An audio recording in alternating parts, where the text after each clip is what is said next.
7월 10일 월요일 황장수의 뉴스 브리핑 시작하겠습니다. 자, 마치 열대지방의 스콜처럼 비가 억수같이 퍼붓다가 또 멈췄다가 퍼붓고, 그렇게 올 상반기에 오지 않던 비가 하늘이 뚫린 듯 내리고 있습니다. 장마철 무덥고요, 속도 답답합니다. 몇 분들은 제가 좋은 뉴스 나쁜 뉴스 좀 섞어서 하지, 왜 황장수 소장은 저렇게 비관적인 이야기만 내놓는가, 이렇게 말을 합니다. 여러분 TV 틀어보십시오. 문 대통령이 트럼프하고 악수를 할 때 트럼프가 손바닥을 두 번 두들겼다. 또 문 대통령과 트럼프가 같은 색깔 넥타이를 맸다. 김정숙 씨가 독일에 가서 어찌했다. 이 문 대통령이 트러블 내려오는데 독일의 함부르크 G20 이 환영단에서 꽃다발을 한 개 가져와서 문 대통령이 받으려니까 부인 거다라고 이야기했다. 온 뉴스가 난무하고 있습니다. 물론 그런 뉴스도 필요하겠죠. 하지만 가장 본질적인 것은 지금 국가의 안보 문제와 관련해서 G20에서 아무것도 해결되지 않고 왔습니다. 미국의 트럼프를 만나서 많은 것을 들어주고, 남북관계 운전석에 한번 우리가 주도해서 해보겠다 말 하나 들었는데, 결국은 그 말 하나로 모든 것이 되는 게 아니라는 것을, G20 가기 전에 북한이 ICBM을 쏘음으로써 한국은 비켜라, 미국 나와라 이러면서 G20 가서도 결국은 북한의 ICBM 발사 직후에 우리는 공허한 대화를 13개국 정상들을 연쇄회담을 했습니다. 그때마다 그런 것들을 확인받았지만은 그쪽에서야 한국이 원하는 말로 해서 평화를 얻어오겠다라는 부분에 대해서 원론적으로 반대할 사람이 누가 있겠습니까? 속으로야 되지도 않을 소리 하고 있네 할지 모르지만은 겉으로 그 사람들이 다 공감을 표한다고 형식적으로 했을 겁니다. 이런 식의 연쇄회담, 즉 다자간 회담이 열릴 때 거기에 나라 대 나라 간 연쇄회담이 열리는 것은 정신없이 그냥 1시간 안팎으로 짧은 서로 간에 그냥 형식적인 우위를 다지는, 한마디로 의례적인 만남에 불과합니다. 얼굴 한번 봤다라는 거죠. 이런 자리에서 아무것도 심오하게 놓을 것도 없고, 서로 간에 국가 간에 예민하고 깊숙한 문제에 대해서 합의할 것도 없습니다. 그냥 서로가 좋은 이야기들만 해서 좋게 정리하는 거죠. 자, 그래서 시장 바닥 같은 G20에서 각 나라 정상들을 만나서 이 북한의 핵과 미사일 문제에서 우리가 주도해보겠다는 걸 확인한 것이 성과다. 대북 주도권을 확보했다. 이렇게 이야기를 합니다. 저는 성과라면 성과인 게, 작년 한 7월달 이후로 한국의 한마디로 이 최순실 게이트와 탄핵 사태, 그리고 대통령 선거 등으로 한국의 외교가, 정상 외교가 마비된 상황에서 이제 대통령이 뽑혀서 그 나라 정상들을 얼굴을 한번 보고 살아있다라고 확인해 준 것, 그것이 성과다, 이렇게 봅니다. 자, 그런데 우리가 여기서 하나 제대로 파악해야 될 부분이 있습니다. 그게 뭔가 하면요, 지금 이번에 보면 미국은 시진핑 앞에서 함부르크 필하모닉 오케스트라 이제 연주 감상에 앞서서 환희의 송강과 베토벤 노래를 했죠. 그게 원래 이유가 이렇게 주요 행사를 할 때 자주 이렇게 연주되었던 노래입니다. 이유 통합을 상징하는 의미가 있는 곡이죠. 어쨌든 트럼프는 자신의 저서에서 자기는 이렇게 클래식에 관심이 없다라고 이야기를 했습니다. 그래서 트럼프가 클래식 연주보다도 그 자리에서 문 대통령이 들어오니까 자기 옆에 서니까 문 대통령 손을 잡고 시진핑 보라는 듯이 뒷줄에 있는 시진핑 보라는 듯이 두들겼습니다. 자, 그러면서 한편으로 트럼프는 푸틴을 만나서 오랫동안 예정된 시간에 4배가량 이야기를 했는데요. 북한 문제를 빼고는 자신과 푸틴에게 주어지고 있는 미 러시아 한마디로 해킹 게이트 사건, 트럼프의 장차 탄핵도 거론되고 있는 그 사건에 대해서도 깊숙한 이야기를 했겠죠. 어쨌든 찰떡궁합을 과시했습니다. 자, 시진핑을 만나서는 북핵을 어떻게 해결하겠다. 이제 경제 문제에서도 문제를 좀 제기하겠다고 압박도 했습니다. 그렇지만 G20에 러시아, 중국의 반대로 결국은 북 ICBM 문제가 이 공동 성명에 채택이 되지 않았고요.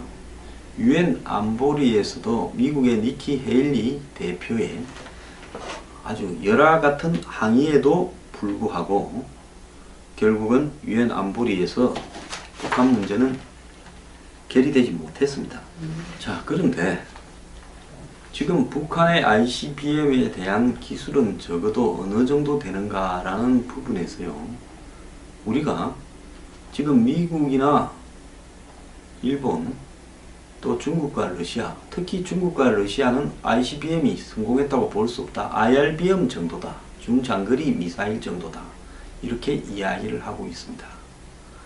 그리고 미국에서도 틸러스는 ICBM이라고 인정을 했지만은 또 다른 부분에서는 좀 더 지켜봐야 된다라는 이야기도 나왔고, 한미합동연구는 이 ICBM에 거의 근접을 했다고 이야기를 하지만은 아직도 대기권 재진입 기술이 미흡한 부분이 있다고 이야기를 합니다. 제가 미국 쪽의 이야기를 조금 들어보니까요, 올라가는 것까지도 성공했다. 올라가서 옆으로 가는 것까지도 성공했다. 그런데 거리도 확보했다는 거죠. 그러니까 8,000km냐 10,000km냐는 별로 중요한 게 아닙니다. 거기서는 뭐 한 1, 2,000km 정도는 더 늘리는 것은 아무 문제가 아니라는 거죠.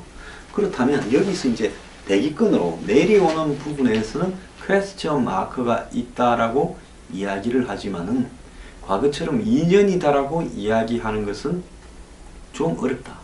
그래서 사실상 몇 달 남았다. 완전 마무리가 되기까지는 몇 달 남았다라는 거고, 대기권 재진입 기술도 과거보다는 엄청나게 향상이 되었는데 이 부분에 대해서 탄두를 해소해서 확인을 못했으니까 진입 기술이 완료되었는가를 최종적으로 단언을 못한다는 정도라고 볼 수 있습니다. 정말로 급한 사람은 우리입니다. 우리가 제일 급하지요.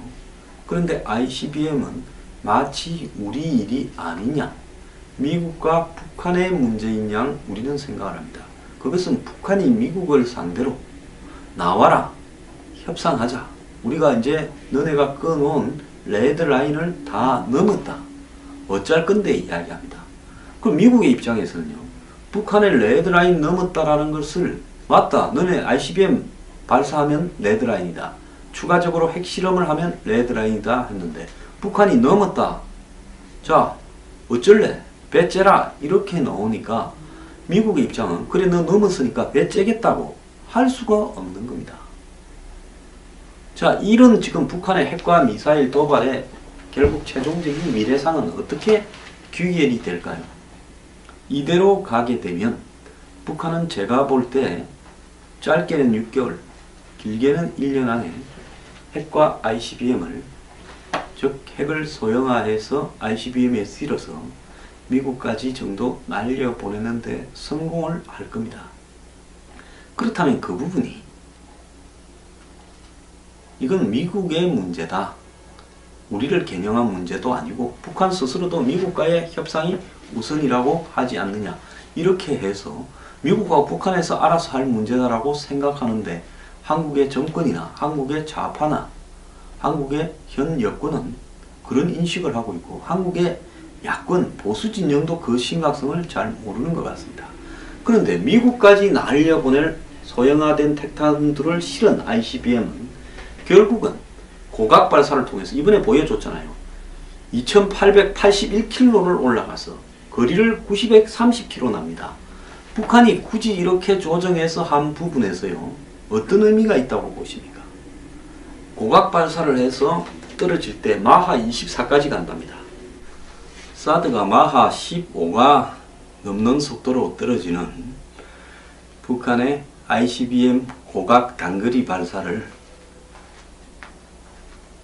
요격을 해서 격추시킬 수 있기는 어렵다고 지금 알려지고 있습니다.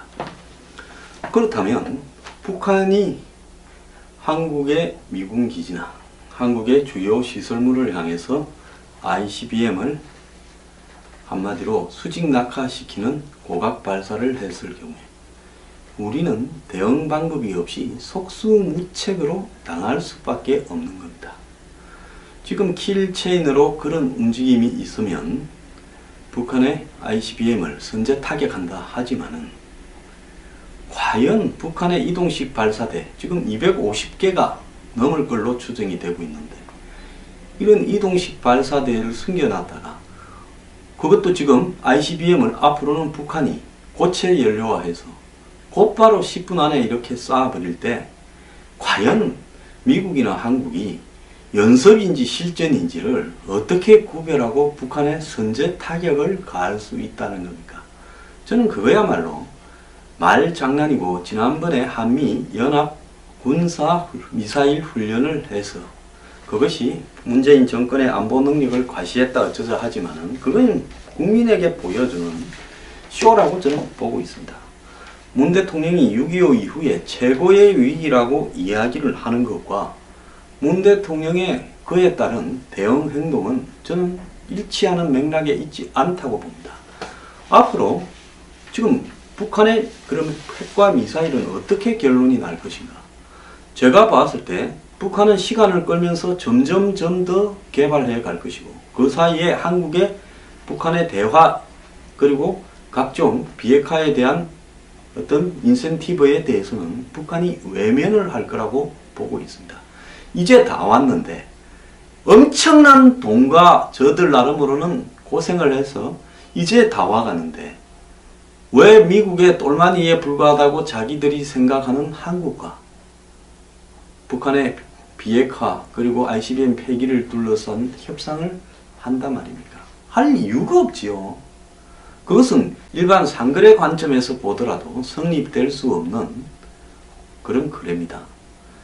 그러면 미국하고 일본, 중, 러시아 이런 나라들은 도대체 무슨 생각을 하고 있을까요? 먼저 미국요. 미국은 트럼프가 탄핵의 위협까지는 쉽사리 가지 않을 거라고 보입니다만은 트럼프가 지금 이번에 러시아 푸틴을 만나서도 긴밀한 대화를 나누는 부분에서 결국은 자신을 둘러싼 지난 대선 과정에서의 러시아 게이트 문제가 있었기 때문에 겉으로는 이 북핵과 미사일을 놓고 중국, 러시아와 대립하는 것 같지만 트럼프는 러시아하고는 찰떡궁합입니다. 북핵 문제에 대해서 이견이 조금 있더라도 중요한 게 아니라고 생각합니다. 그러면서 북한이 핵을 점점 더 미사일을 점점 더 개발해 갈수록 트럼프는 언제든 자신을 둘러싼 의혹을 북한의 핵과 미사일 문제로 덮을 수 있는 절호의 찬스입니다.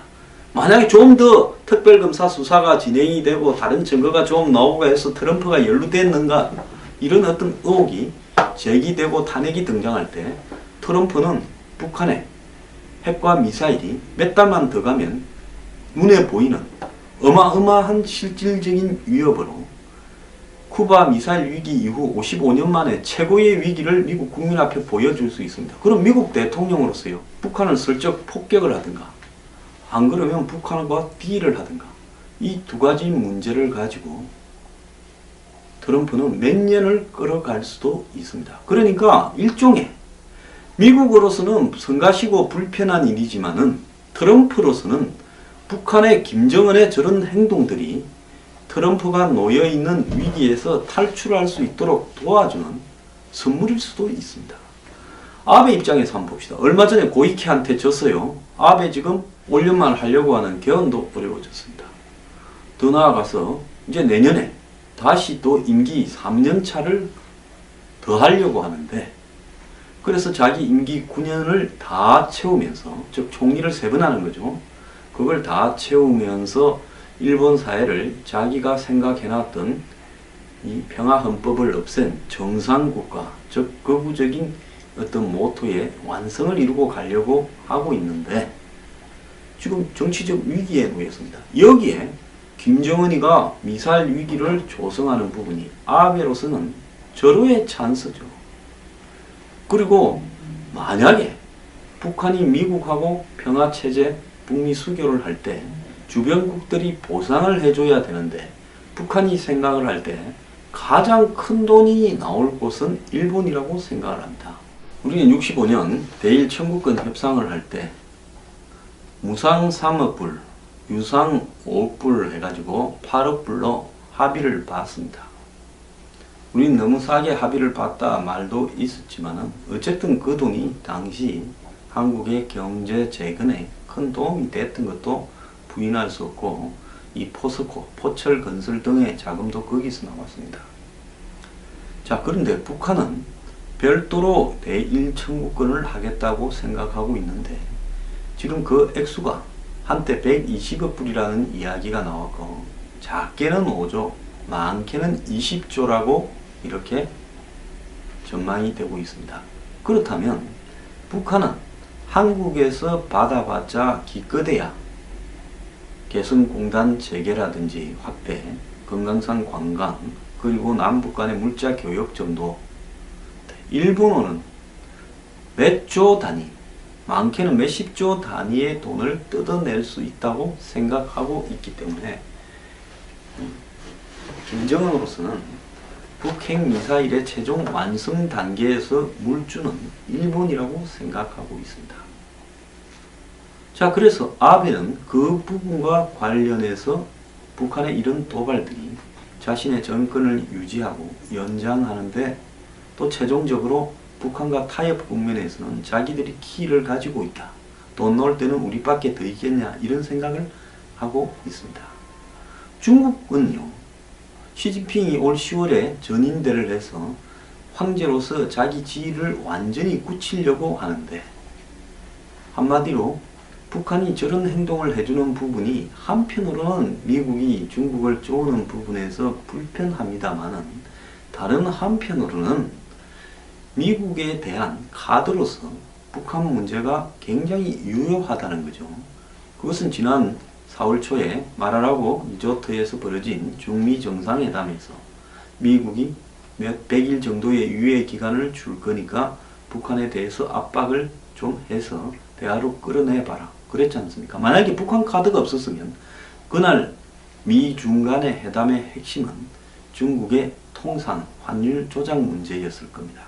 그러니까 중국은 북한 문제가 있기 때문에 한마디로 미중 간에 만나게 되면 중국과 미국 간에 지금 이 통상 문제를 둘러싼 문제라든지 그 외에 중국의 난사 군도라든지 평창 정책에 관한 문제로 가지 않고 모든 미중 간의 핵심 이슈가 북한 문제로 가기 때문에 중국은 유리합니다.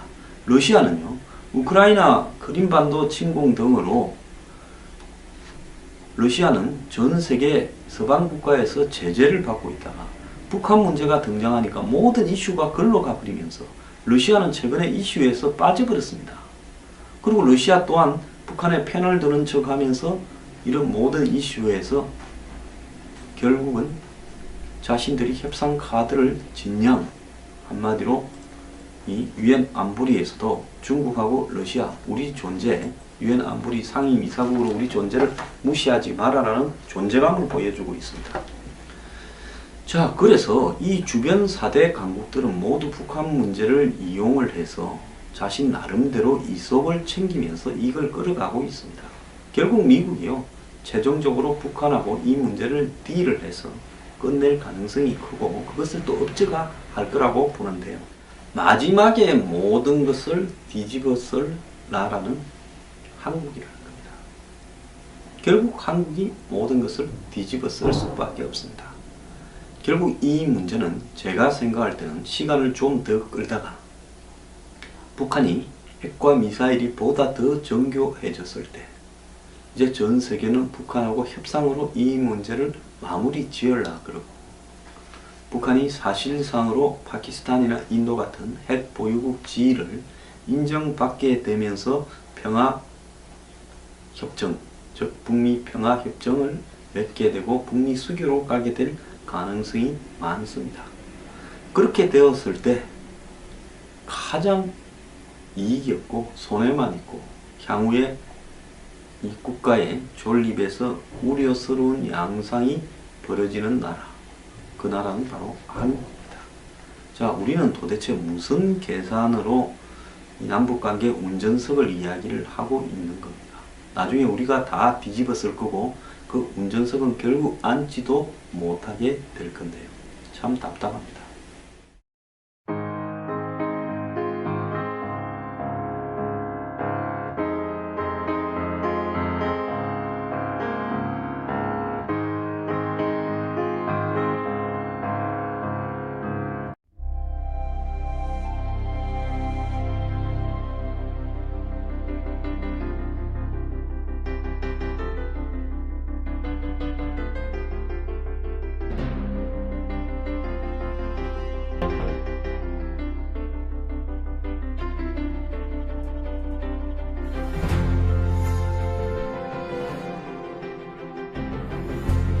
(7월 10일) 월요일 황장수의 뉴스 브리핑 시작하겠습니다.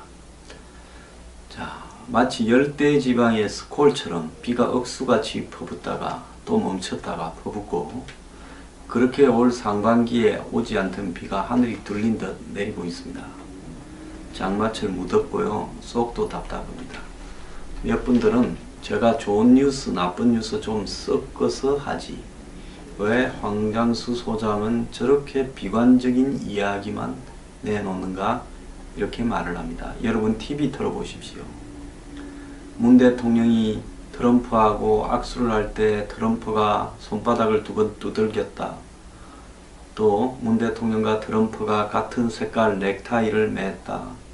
김정숙 씨가 독일에 가서 어찌했다.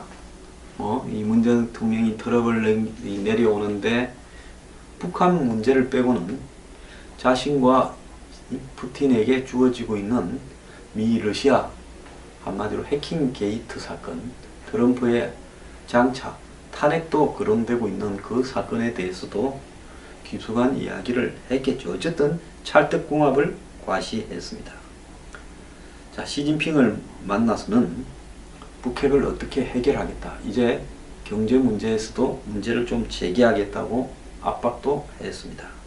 그렇지만 G20에 러시아, 중국의 반대로 결국은 북 ICBM 문제가 이 공동성명에 채택이 되지 않았고요.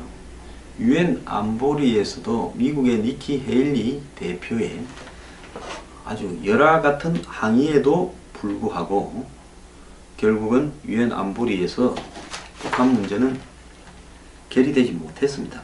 자, 그런데 지금 북한의 ICBM에 대한 기술은 적어도 어느 정도 되는가라는 부분에서요, 우리가 지금 미국이나 일본, 또 중국과 러시아, 특히 중국과 러시아는 ICBM이 성공했다고 볼 수 없다. IRBM 정도다. 중장거리 미사일 정도다. 이렇게 이야기를 하고 있습니다. 이제 대통령이 뽑혀서 그 나라 정상들을 얼굴을 한번 보고 살아있다라고 확인해 준 것, 그것이 성과다, 이렇게 봅니다.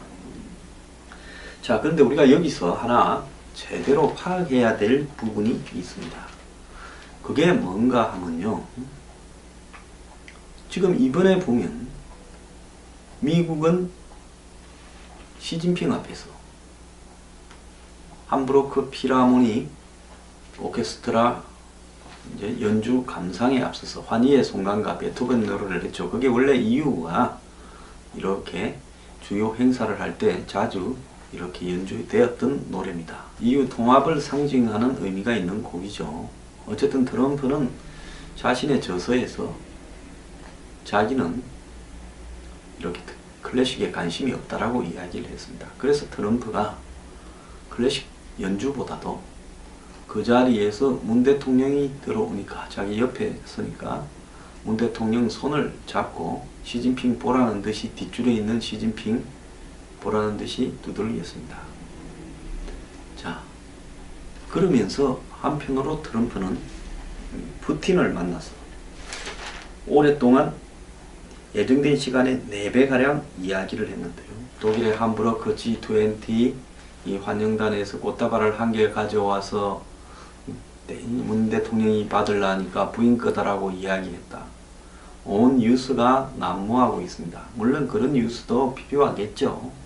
하지만 가장 본질적인 것은 지금 국가의 안보 문제와 관련해서 G20에서 아무것도 해결되지 않고 왔습니다.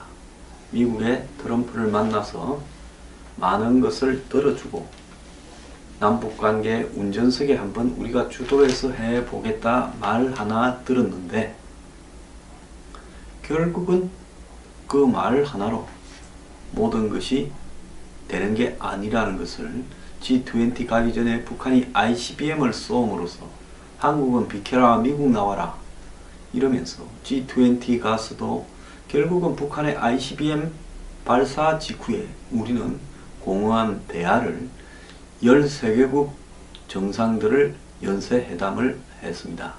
그때마다 그런 것들을 확인받았지만은 그쪽에서야 한국이 원하는 말로 해서 평화를 얻어오겠다라는 부분에 대해서 원론적으로 반대할 사람이 누가 있겠습니까? 속으로야 되지도 않을 소리 하고 있네 할지 모르지만은 겉으로 그 사람들이 다 동감을 표한다고 형식적으로 했을 겁니다. 이런 식의 연쇄회담, 즉 다자 간 회담이 열릴 때 거기에 나라 대 나라 간 연쇄회담이 열리는 것은 뭐 정신없이 그냥 1시간 안팎으로 짧은 서로 간에 그냥 형식적인 우위를 다지는 한마디로 의례적인 만남에 불과합니다. 얼굴 한번 봤다라는 거죠. 이런 자리에서 아무것도 심오하게 놓을 것도 없고 서로 간에 국가 간에 예민하고 깊숙한 문제에 대해서 합의할 것도 없습니다. 그냥 서로가 좋은 이야기들만 해서 좋게 정리하는 거죠. 자, 그래서 시장 바닥 같은 G20에서 각 나라 정상들을 만나서 이 북한의 핵과 미사일 문제에서 우리가 주도해보겠다는 걸 확인한 것이 성과다. 대북 주도권을 확보했다.